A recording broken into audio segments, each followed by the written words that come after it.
নামাজের আগে একটা তথ্য পাইলাম যে আমাদের এখানে সুতারকান্দি নুরানি তালিমুল কোরআন মাদ্রাসা ও কিন্ডারগার্টেন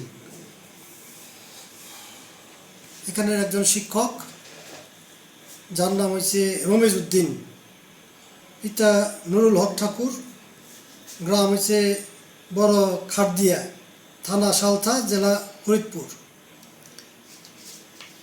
মসজিদের এই হুজুরে তারা একটা বাচ্চা আরিয়ান জমাদ্দার, বয়স 12 বছর, চতুর্থ শ্রেণীর ছাত্র, বলাৎকারের ঘটনা হয়েছে। মেসেজটা পাওয়ার পরেই আমাদের জেলার সুযোগ্য পুলিশ সুপার মহোদয় আমাকে বলেন আইনগত ব্যবস্থা নিতে। ঘটনার সত্যতা কতটুকু সেই অনুযায়ী আইনগত ব্যবস্থা নিতে হবে।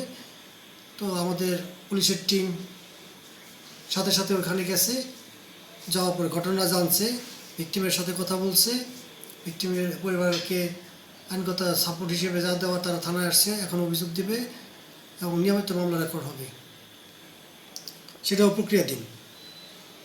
আর আমরা ওই ঘটনার পরে রমেশ উদ্দিন পালায় যায়, পরে স্থানীয় সাংবাদিক প্লাস এখানে যে সাধারণ জনগণ তাদের সহায়তায় আমরা ওরে ট্রেস করতে পারি যে কোথায় আছে, এবং মোটামুটি 1 ঘন্টার মধ্যেই আমরা ওকে গ্রেপ্তার করতে সক্ষম হই এবং এই ঘটনার সত্যতা পাওয়া যায় যে এই ঘটনার সাথে জড়িত।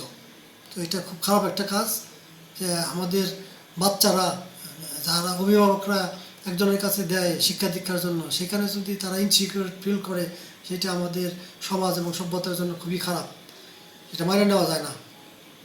তো যে কারণে এলাকার মানুষ খুশি যে একটা এরকম জঘন্য খারাপ কাজ করছে, জনগণ সহায়তা করছে এবং দ্রুত তারা আইনের আওতায় নিয়ে আসা হয়েছে।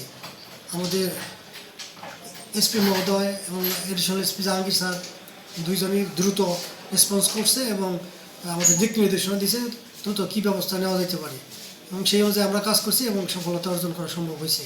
এবং ভবিষ্যতেও যাতে আপনাদের মিডিয়া এবং জনগণের সহায়তা থাকবে আশা করি, তাহলে এরকম হিনিয়াস ক্রাইম যারা করে তারা আইনের মাধ্যমে আমরা তাদেরকে ধরতে পারবো। ভালো থাকবেন। আসসালামু আলাইকুম।